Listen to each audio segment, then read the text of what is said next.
guys. If you're gonna ask me, you gotta ask for Rice to post a link and then just post it with your question. Oh, here's the patch. Okay, let's look at this. Fuck it, we'll do this. I never do these, or I should do them more. Patch 7.18. I can do this and then take my lunch break, right? I think that'll be cool.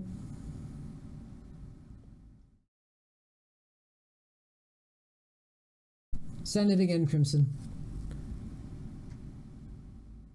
As a fragile damage dealer, Azir subjects himself to a ton of risk in the late game when attempting flashy plays. His reward for landing those late game shuffles should be worthy. On a forward-facing note, expect to hear more about Azir in the near future. Cool. That's a lot of damage on his late game ult. Wow. So basically you get to late game and then you go, oh, and you push an entire team and then you win. Digger Sam, 5 months in a row. I think Azir is weak-ish. I don't think he's as weak as people try to pretend he is because people don't know how to play control mages very well. This is a significant buff to damage though.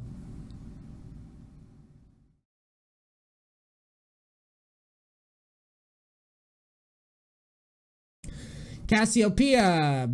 Poison damage versus targets is down. Bonus ratio versus poison targets. Bonus ratio versus poison targets is slightly up. Twins Fang high base damage, allowing Cassiopeia to dip into defensive itemization. Oh, okay. Got it. So that's definitely a nerf to Cassiopeia's more reliable builds for sure. Elise. Damage is down. AP is up. She's perfect snowballing early game. Teams fail to do so, aren't paying the cost later on. Reducing Elise's repel in the late game reduces the baseline contribution she makes to her team and leaves her vulnerable longer stretches of time. As a result, she'll have to capitalize more heavily on early advantages, impact, and survive team fights. Very bizarre nerf. Don't see Elise as super duper strong at the moment, at this time, but I can understand. I can understand the concern. I'll have to see the rest of the patch, I guess, if they've done more to nerf out the tanks. I haven't seen Elise being very effective lately, but maybe like ultra high elo competitive, she's been showing up more. I know that a bunch of people climbed with her, but that was before the tank meta hit. Fiora, bonus movement speed is backed up. Fiora once again gains duelist movement speed. So this is essentially, Fiora is weird because they nerf Fiora and then Bramble Vest came out, and then Bramble Vest, you build Bramble Vest on Fiora or against Fiora, and now she's pretty useless, which I've seen firsthand. So I completely understand the revert on the changes because Bramble Vest effectively does deal with Fiora. It really does. I've played Fiora. I know how annoying Bramble Vest is, and that's exactly what they said. I mean, right here. If Bramble Vest doesn't exist, yeah, this would be, you know, this would be what it is. But she hasn't been that great right now, and so I can understand the change there. Gnar, base health is down. Fuck that champ. That champion should not exist anyway. That is the definition to me of an unfun champion. Gnar and Akali are both champions that I just cannot. I can't stand it. Cooldown based champions. He's got ranged harass, a jump, like sustain. I mean, he just has it all. Fuck that champion. Like, he should just be useless forever. So good. Nerf him down to 200 HP next time. Get him out. Get him out. Gragas very consistent, safe jungler, does everything well, removing his base armor, reducing his base armor, collision detection radius is lower. Thank God. Thank God for that. I don't know what changed. I don't know when did Gragas's hitbox become just, you can't juke it. It happened like overnight. One day, anytime I saw a Gragas, I went whoop, and I just kind of shuffled right by him because I could read what he was doing. And then it was just like, he could just hit me. It didn't matter where I went. It didn't matter how I dodged. He just hit me. He could completely airball and it would hit me. So this needed to happen like 4 patches ago, honestly. I have no idea what happened with with that champion, but thank God that they finally did it, because, I mean, I've been waiting for this change. I just figured that Riot had collectively decided, like, you know what? Gragas, if you throw his body, and it's just like, it was literally like a Lux ult of Whiff. It was just like, you're getting hit. There's no way that you're dodging it, and it's a body, you know, it's a targeted body slam. It's just so ridiculous. Ivern, damage is up, AP is up. Yeah, you know, Ivern is a little weak right now. I don't know. This is kind of in the similar realm to me as like gnar. Like, this champion is awful to play against when he's overtuned. He's cool, he's different, but I wish we could go a different direction other than just put a bunch of shields on people and annoy the shit out of them, because it just becomes a jungle Janna. And this is not a buff that I'm thrilled about. I'll tell you that much. I'm not fist pumping. I don't hate it as much as like a gnar or something, but I don't like this champion being a thing. Jarvan, base shield is down. The shield per champion is down. So Jarvan's been very strong in the top lane for a while now. The nerf makes sense. A lot of Jarvans will be unhappy with that. Personally, I don't think Jarvan is the greatest solo queue pick, but competitive, he's pretty fucking good. So I understand that. Kalista, Fate's Call cooldown is higher now. Very weird to see Kalista kind of like considering or being considered for nerfs again. But I understand it because, again, this is more of a competitively targeted nerf.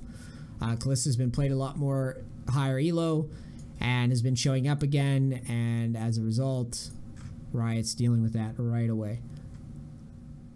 And it's mostly just for her ult utility, just nerfing a little bit of the utility that her ult provides, which isn't significant. It isn't that big of a nerf. I mean, it's a nerf, but it's not that big of a nerf.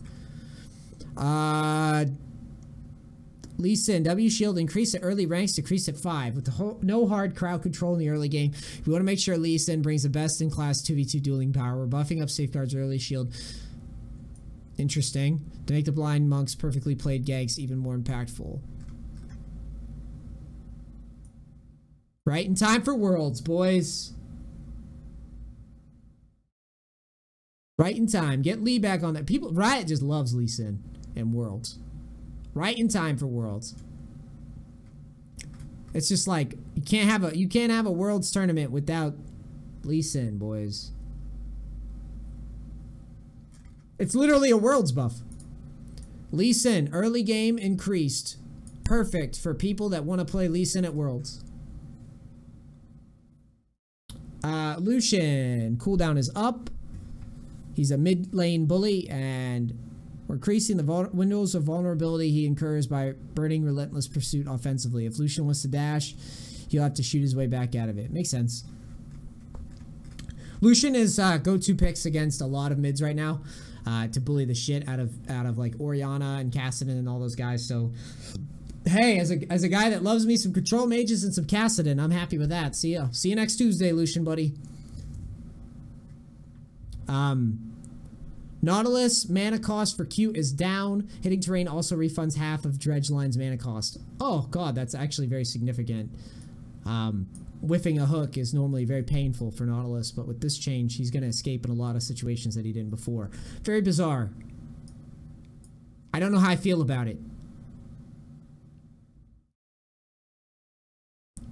Late game is going to be a dick. He's going to be a dick to get a hold of. Think about the escapes that offer for that guy. I'm just picturing the scenarios when late game Nautilus happens and I'm facing him and then he hooks terrain and then I catch up to him. I can now see Nautilus literally being able to get away again, and that's cancer. So I don't think it makes Nautilus OP or anything, but that's very annoying to deal with for him because he kind of has like a very telegraphed way of escaping fights if you can like stop his hook. Or if you can basically waste his hook. But now you're going to not be able to chase him as often. Yeah, his mana costs are lower, yep. Nidalee, hey! Whoa.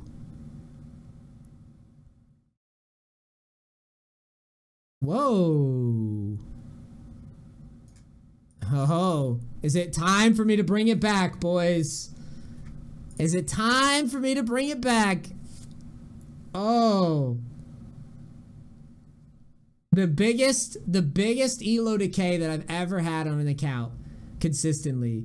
Nidalee jungle, boys. This is how I dropped my account to plat now. Fuck. Ornn. Well, let me talk about Nidalee a little bit before I moved on to Ornn. So, Nidalee, here's how I view Nidalee. Nidalee is a solid competitive pick for sure. The higher up you go, the better Nidalee is. Problem is, a lot of junglers do her job much easier. Immediately, I think Maokai, Sejuani, right away, right off the bat. Kha'Zix can run up into your jungle and fuck you up. Lee Sin can run into your jungle and fuck you up. If Elise catches you, you're fucking donezo. Rengar, if he finds you, you're dead. So Nidalee has a really tough time in the early levels. She does well with the snowball lead, but even with the snowball lead, those junglers, fucking Gragas can show up and click on you.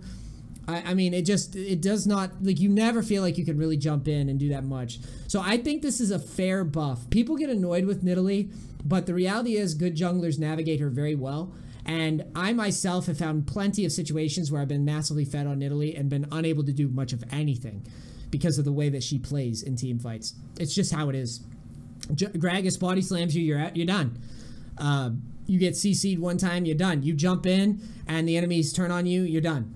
Like, it's a very risky champion to execute well, and I think it's even harder than Lee Sin in a lot of ways. In a fuckload of ways, from the clear itself to executing the ganks to controlling your lead. I think it's a ridiculously tall order. So I think a buff is fair. I'm sure that Koreans are fist pumping because Koreans can actually do something with a lead on Nidalee, as they've demonstrated with all the Nidalee players that have climbed with Nidalee. But NA Nidalee sucks. I've talked about it at length why it sucks. It blows. The games drag on, you feel useless, and then you wish you picked Sejuani. So that's just kind of how I view those buffs right now. Ornn. Ornn's Masterwork upgrade is now locked until he reaches 13. Zhonya's Hourglass can be forged into Zhonya's Paradox. Interesting. Maximum travel speed towards Ornn, 1200. Balance update, base stats are... Hey, Ornn's getting a big-ass fucking buff. Hold on, let me read all this. Ornn's been suffering pretty harshly. Mid-season patch updates focus on getting his abilities to flow more easily because, yes, I feel like when I play Ornn, I'm playing on dial-up. That's the best description I can give to you guys as playing Ornn in the top lane. It feels like I'm playing on dial-up and I'm sending my skill shots via carrier pigeon. That's how I feel. His health is up, regen is up, health growth is up, attack speed is up. I think he got hot fixed. Oh, cool. Pillar spawn time, 1.125. Volcanic Rupture Pillar now displaces champions who's standing on top of it when it spawns. Rupture Pillar now attempts to spawn outside of a wall if it's slightly in a wall, otherwise it destroys itself. Length is up. Flares out. The self-slow is down, which is another buff. Remove excuse me no longer unlocks opponent's back. He charges through. Call of the Forge God. The cooldown is out. Holy Ornn. I'm going to try him again. Try him again, boys. Rakan buffs. Wow. Or is this a nerf? Wait, what? Rakan has too much reliability in his engage pattern, especially once he gets boots and pops quickness or other movement speed buffs. For toning down how quickly Grand Entrance gets him into the thick of things to give opponents more time to react. Also, we're dialing back how easily Rakan can hit multiple targets to make him earn those fat engages.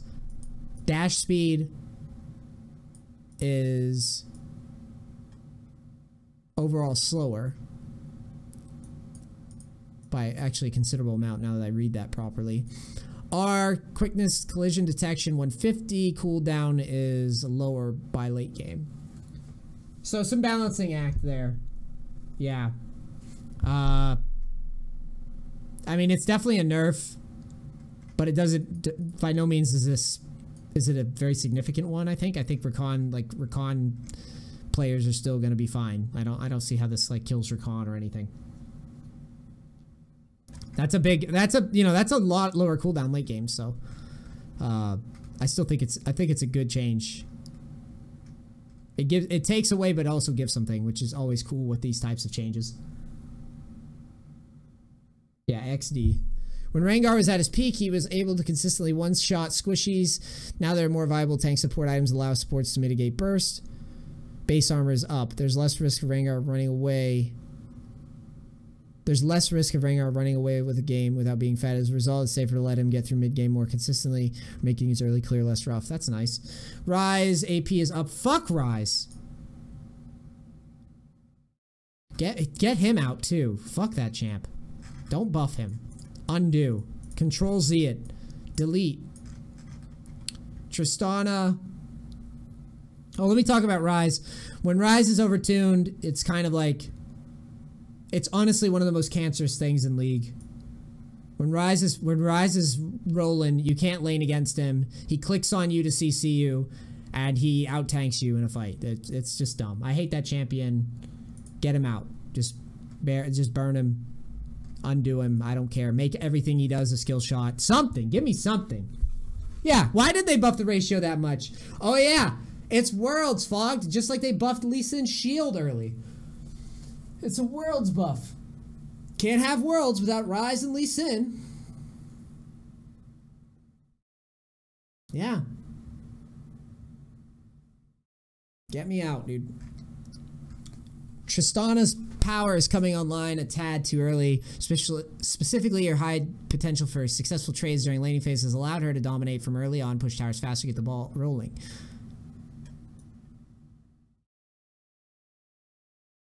So, reducing the E damage late game, 4-stack ratio is down as well. So that's just a flat nerf to Tristana. She has been pretty strong right now. It's an annoying champion. And then Rumble, a bit of subtle reinforcement when Rumble's about to enter the danger zone. Rumble's heat bar now turns orange when he's at or above 80 heat. Interesting. Cinderhulk health is down. This is a small nudge to continue bringing Cinderhulk's power spike in line with options available to non-tank junglers. Fuck. I see my strategy becoming a lot less viable with these the Cinderhulk meta the Sejuani Maokai meta becoming a lot less viable for me right now as these little changes keep coming. Spellthief's edgeline. After lasting a minion tribute charge, generation is paused for 8 seconds. Wait, we haven't seen much of... Wait. We haven't seen much of Spellthief's line, Ancient Coin. This is less about coin and more about Spellthief's. The line just isn't doing its job at enabling early aggression. We're moving the cooldown reduction of Frostfang's upgrade into Frostfang itself, making it a more potent laning threat. This has the side effect of unlocking more build flexibility. Sitting on Frostfang in the mid-game will be less punishing for supports who'd rather start building a late game oriented items. That said, Spellthief's line has historically been vulnerable to mid lane poaching when strong. Fuck! They caught me. You know I'm so mad because I had actually planned on this change, but they caught me with my pants down. You guys understand? They caught me. I was gonna run Xerath mid with Frostfang. That was going to be my thing. That was going to be my thing. When this change went through, that was going to be my little gimmick. They caught me with my pants down. They literally stopped my strat before it went live.